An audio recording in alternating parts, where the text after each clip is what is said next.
हाय, मैं हूँ शेजुती दास हाय, मैं हूं नवदीप वडाली और आप लोग देख रहे हैं लहरें। हेलो गाइस, वेलकम टू लहरें। सबसे Hello. पहले तो कॉन्ग्रेचुलेशंस, आप लोग इतना लंबा सफर तय करके आखिरकार आ चुके हैं इंडियन आइडल में। सो क्या कुछ चल रहा है अभी आपके मन में? अभी जो हमारा जो ऑडिशन तक का जर्नी है बहुत अच्छा रहा है और इवन इसमें भी हमको बहुत कुछ सीखने को मिला है क्योंकि इतने सारे आर्टिस्ट आए थे और अभी भी इतने सारे आर्टिस्ट हैं जो इतने अच्छे अच्छे गा रहे हैं और सबको सुन सुन के इतना मतलब सीखने को मौका मिल रहा है। और हर एक आर्टिस्ट डिफरेंट डिफरेंट गा रहे हैं, डिफरेंट डिफरेंट जॉनर के गा रहे हैं। हर एक में अलग अलग कुछ ना कुछ खासियत है जो हमको सुनने को मिलता है, तो सुन सुन के भी बहुत सीखते हैं हम लोग। तो बहुत स्पेशल रहा ये जर्नी। और ऑडिशन में अभी मैंने जैसे मेरा जो सॉन्ग था जो प्रोमो में आया है थोड़े बदमाश, वो सॉन्ग मेरे लिए बहुत स्पेशल रहा है क्योंकि वो श्रेया घोषाल जी का गाना है और श्रेया घोषाल जी ने बहुत प्यार से मीठे से गाया। उनका नज़ाकत, उनका अंदाज़, हर एक अंदाज़ को निभाना बहुत मुश्किल रहा है, लेकिन मैंने अपने दिल से पूरा कोशिश किया है और आई होप मतलब जजेस को बहुत पसंद आए और मुझे बहुत इसलिए खुशी है कि मैं उनके दिल तक उनका मेरा जो गाना है उनको कनेक्ट कर पाई हूँ। अभी तक का जो सफ़र है काफ़ी बेहतरीन रहा है मेरा भी। और यहाँ पर जितने भी मैंने कंटेस्टेंट्स जिन जिन जिन जिन की भी मैंने मतलब सॉन्ग्स सुने हैं बहुत ही ज़्यादा ज़बरदस्त हैं और सभी की ये स्पेशलिटी है कि सभी डिफरेंट डिफरेंट टाइप के इस बार जॉनर के सिंगर्स आए हैं जो कि अपने अपने लेवल पर पूरा बेहतरीन परफॉर्म कर रहे हैं। और मैंने परफॉर्म किया था घर आजा सॉन्ग, सुखविंदर जी का वो गाना है और काफ़ी डिफ़िकल्ट गाना है वो। उसमें जो उतार चढ़ाव है काफ़ी डिफ़िकल्ट हैं और उसमें मुझे एक अलग अपना घराना, पटियाला घराना पेश करना था जो मैंने बहुत अच्छे से परफॉर्म किया जजेस के सामने। उन्हें बहुत ही ज़्यादा पसंद आया और आप जब देखोगे तो आपको भी बहुत ज़्यादा पसंद आएगा। बात करेंगे सबसे पहले स्टेज पर परफॉर्म करने की। जब आप गए थे ऑडिशंस के लिए उस वक्त कैसे क्या कुछ चल रहा था कि हम सिलेक्ट होंगे नहीं होंगे, मतलब क्या कुछ चल रहा था आपके दिमाग में? जी, नर्वसनेस तो बहुत ही, जब ऑडिशन देना था है ना, वो तो सभी को होती है क्योंकि जो जजेस जो आगे बैठे हैं वो बहुत ही बड़े कलाकार हैं जिन्हें हम छोटे होते से अब तक देखते आए हैं टीवी पर। उन्हें एकदम से रूबरू देखना और उनके सामने परफॉर्म करना वो सबसे ज़्यादा बड़ी बात है और ये इंडियन आइडल के मंच ने हमें अपॉर्चुनिटी दी और जो कि हमने उनके सामने परफॉर्म किया। काफ़ी मुश्किल था क्योंकि जो कंटेस्टेंट हैं काफ़ी डिफरेंट डिफरेंट जॉनर्स के गाने गा रहे हैं और हमें अपना अंदाज़ पेश करना था और बहुत ही अच्छा परफॉर्म किया है। और नर्वसनेस तो काफ़ी था क्योंकि वो सभी को होता है क्योंकि इतने बड़े कलाकारों के सामने गाना कोई बहुत बड़ी बात बिल्कुल है, बात बहुत है। बड़ी बात है। संत, आपके मन में क्या कुछ चल रहा था? मेरे लिए ऑडिशन राउंड बहुत स्पेशल था और साथ में बहुत मतलब नर्वसनेस तो मतलब कूट कूट के भरा था क्योंकि इतने बड़े बड़े आर्टिस्ट थे वहाँ पे। हिमेश सर थे, नेहा मैम थे, विशाल सर थे और मैं मतलब प्रोमो में भी आया। इवन मैंने बोला है कि मुझे हिमेश मतलब मुझे विशाल सर को बहुत इम्प्रेस करना था क्योंकि उनको मैंने बहुत इंटरव्यूज़ में देखे हैं बोलने के लिए कि उनको रॉ वॉइस बहुत अच्छा लगते हैं, रॉ वॉइस उनको इम्पैक्टफुल लगते हैं। तो अगर कोई भी आर्टिस्ट उनको रॉ वॉइस से इम्प्रेस करता है तो इम्प्रेस होता है, तो ही नहीं तो अभी के टाइम पे ऑटो ट्यून भी आ गया है, मेलोडाइन भी आ गया है, बहुत सारे सॉफ्टवेयर्स आ गया है, लेकिन उनको रॉ वॉइस बहुत इम्पैक्ट करते हैं। तो रॉ वॉइस उनको, तो इसलिए मैं सोच रही थी कि मेरा रॉ वॉइस कैसा आएगा, उनको कैसा लगेगा। और मेरा परफॉर्मेंस से वो बहुत खुश हुए सब, Himesh sir, Neha ma'am. Even Neha ma'am ने मुझे स्टैंडिंग ओवेशन भी दिया और बहुत अच्छा लगा मुझे, फिर बहुत स्पेशल फील करवाया और मुझे बहुत स्पेशल मोमेंट था मेरे लिए। बात करेंगे जजेस की, तो आपका मतलब आपके फेवरेट जज कौन है? आपका फेवरेट जज?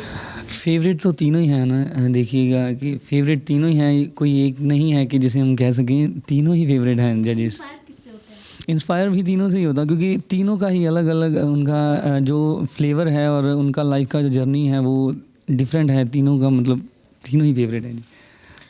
मेरे भी तीनों ही फेवरेट है क्योंकि हर एक जजेस से मुझे ना अलग अलग बहुत कुछ सीखने को मिलता है। जैसे नेहा मैम होगी, नेहा मैम का जो जर्नी है वो भी इंडियन आइडल से उन्होंने भी स्टार्ट किया था और आज दी नेहा कक्कड़ वो बन गई और कोई ऐसा इंसान नहीं है देश का जो नेहा कक्कड़ मैम को नहीं जानती है। और हिमेश सर को तो हम लोगों ने बचपन से सुनते आए, उन्होंने कितने हिट सॉन्ग दिए बॉलीवुड में जिसमें अभी भी हम लोग नाचते हैं, झूमते हैं। और विशाल सर ने कितने classy song, Vishal Shekhar sir ने क्लासिक सॉन्ग मुझे हमको गिफ्ट किया है। उन्होंने गाया भी इतने सॉन्ग्स अच्छे अच्छे गाया है। तो हर एक जजेस से मतलब इंस्पिरेशन है वो, मतलब जज से कम इंस्पिरेशन है वो ज़्यादा मेरे लिए। जैसे कि हमारे देश में और भी कई अच्छे अच्छे सिंगर्स हैं, अरिजीत सिंह हैं, जुबिन नौटियाल हैं, तो आप किसे मतलब फॉलो करते हैं आप? जी जी। ऑब्वियसली अरिजीत सिंह तो हम सबके बहुत फेवरेट Favorite है, है, बिल्कुल। क्योंकि अरिजीत सिंह ने म्यूज़िक को अपने लाइक लाइफ का एक हिस्सा बना लिया है। मतलब वो बहुत इंपॉर्टेंट होता है कोई भी आर्टिस्ट का, और बहुत मुश्किल भी होता है एट द सेम टाइम कि म्यूज़िक को लाइफ का एक पार्ट बना लेना प्रॉपर परमानेंटली। तो अरिजीत सिंह ने वो किया है, और उनका जो मेहनत है वो सबको पता है कि उन्होंने क्या कितना कुछ सीखा है, उन्होंने लाइफ में मेहनत किया है, तालीम लिया है इतने सारे, और उनको कुछ ऐसा है ही नहीं म्यूज़िक में जो उनको नहीं आता है। उनको गाना गाना भी आता है, कंपोजिशन भी आता है, प्रोडक्शन भी आता है, मिक्सिंग मास्टरिंग भी आता है, लिरिक्स लिखना भी आता है, सब कुछ। तो मैं होप करती हूँ कि कभी मैं उनके जैसा ही बन पाऊँ फ्यूचर में, और लेकिन उसके लिए मेहनत हमको बहुत करना पड़ेगा बिल्कुल सही। सबको। और वो इंस्पिरेशन है हम सबके लिए, पूरे लाइक आर्टिस्ट, मेरे को लगता है जितने भी आर्टिस्ट है दुनिया में सबके लिए वो इंस्पिरेशन है। और मैं कोशिश करूँगी उनके जैसा थोड़ा 1% भी अगर बन पाऊँ तो बहुत ब्लेस होंगी मैं। हाँ जी। जैसे कि गाने के साथ साथ अगर हम इंस्ट्रूमेंट यूज़ करते हैं तो वो गाने में चार चांद लग जाता है। तो आप दोनों के अंदर ऐसा कोई टैलेंट है कि कोई इंस्ट्रूमेंट लेके आप साथ में गाना गाएं? जी, मैं हारमोनियम प्ले करता हूँ और साथ गाता हूँ, और काफ़ी डिफरेंट टाइप के जो सॉन्ग्स हैं मैं परफॉर्म करता हूँ। और जो मेरा पटियाला घराना है बेसिकली, वो मैं ज़्यादा परफॉर्म करता हूँ, और दूसरे सॉन्ग्स भी काफ़ी अच्छे से तैयार किए हैं और मेहनत की है जी। और मेहनत रंग लाएगी ज़रूर, और आगे और अच्छे परफॉर्मेंसेस देने हैं, और जजेस को खुश करना है, और सारी ऑडियंस के दिल में घर बसाना है, और वो सब आपकी दुआओं से ही होगा। बिल्कुल बिल्कुल। जैसे मैंने पियानो मुझे बजाना आता है, मुझे तानपुरा बजाना आता है। जैसे मैंने स्टार्टिंग म्यूज़िक का जब किया था, तो हमारे जो मेरे जो गुरु जी हैं पंडित अजय चक्रवर्ती ने जी ने, उन्होंने मुझे खुद तानपुरा बांधना सिखाया था। बहुत मुश्किल होता है तानपुरा बांधना, तो तानपुरा बांधना उन्होंने सिखाया था। और मुझे गिटार के थोड़े बहुत कॉर्ड्स आते हैं, और मुझे गिटार सीखना है लेकिन, और मुझे यूकेलेले सीखने का भी मन है, तो उसमें अभी काम चालू है, इन प्रोसेस है, तो कर रही हूँ बस मेहनत। जी, जैसे कि अगर आपको मौका मिलता है जितने जजेस में से, शो के जजेस में से किसी के साथ परफॉर्म करने का स्टेज पर, तो किसके साथ करना पसंद करेंगे आप? मैं सबके साथ करना चाहूँगी, लेकिन अगर आप एक की बात कर रहे हैं तो मैं विशाल सर के साथ एक बार गाना चाहूँगी, क्योंकि वो जैसे परफॉर्म करते हैं लाइक बहुत बढ़िया परफॉर्म करते हैं वो। इतना अच्छा उनका आवाज़ मुझे इतना अच्छा लगता है, रॉक में उतना उनका आवाज़ जितना रॉक में अच्छा है, उतना जब भी सूदिंग सॉन्ग आता है वो सूदिंग सॉन्ग भी उतने स्मूथ के साथ वो गा लेते हैं। उन्होंने जैसे बताया, उन्होंने कभी प्रोफेशनली ट्रेनिंग नहीं लिया है गाने का, लेकिन फिर भी इतना अच्छा वो गाते हैं। तो ये हम सबके लिए बहुत बड़ा इंस्पिरेशन है कि कैसे वो गाते हैं, कैसा उनका स्टेज प्रेजेंस है। तो मैं उनके साथ तो परफॉर्म ज़रूर करना चाहूँगी। तीनों जजेस फेवरेट हैं, और तीनों के साथ ही परफॉर्म करना चाहता हूँ।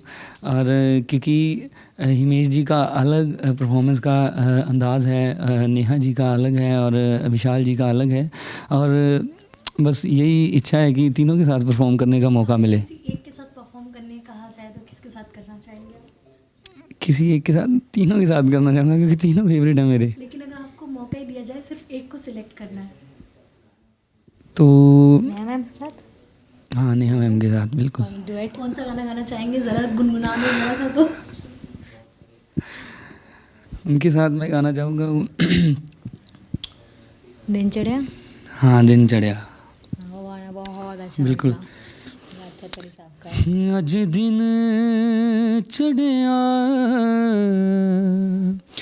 तेरे रंग वर्गा,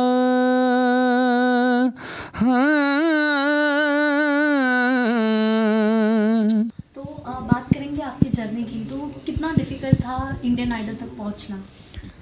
इंडियन आइडल बहुत बड़ा मंच है, और हर एक आर्टिस्ट का सपना होता है कि इंडियन आइडल के मंच पे परफॉर्म कर पाए।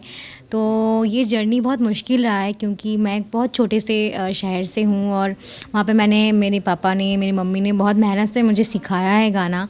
और तो वहाँ से लेके यहाँ पे आने का जर्नी बहुत स्पेशल रहा है मेरे लिए, क्योंकि बीच में बहुत अप एंड डाउन्स आए हैं।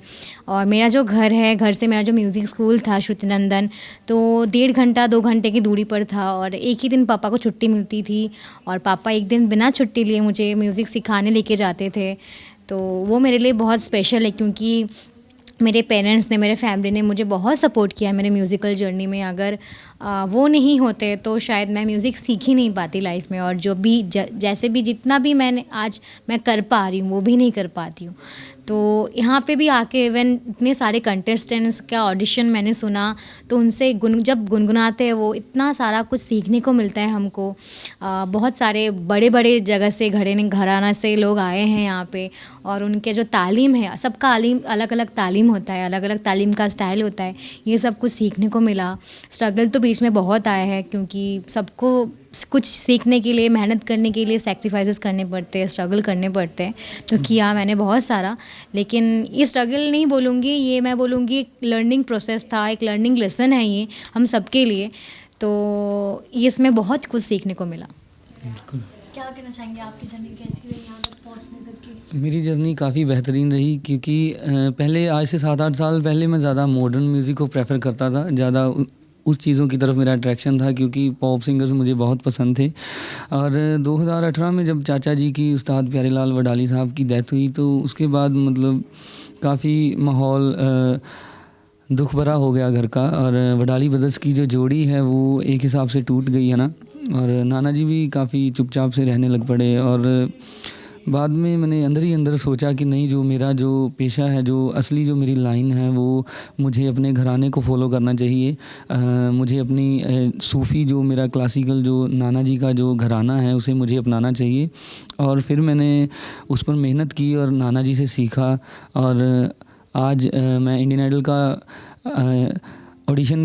अपना ऑडिशन देकर आया हूँ, और बहुत ही अच्छा परफॉर्मेंस दिया, और आगे इससे भी अच्छी परफॉर्मेंसेस दूंगा जी। सर, आपकी बात करें तो आप भी ज़रा अपनी आवाज़ में थोड़ा सा कुछ गुनगुना दें। हाँ, मैं जैसे मेरा बचपन से श्रेया घोषाल जी मेरे फेवरेट है, तो उनका एक सॉन्ग मैं थोड़ा सा ट्राई करूँगी। थोड़े बदमाश हो तुम, थोड़े नादान हो तुम। Thank you so much guys, Lahari के साथ जुड़ने के लिए। Thank you. Thank you. All the very best. Thank you you, so thank much. You.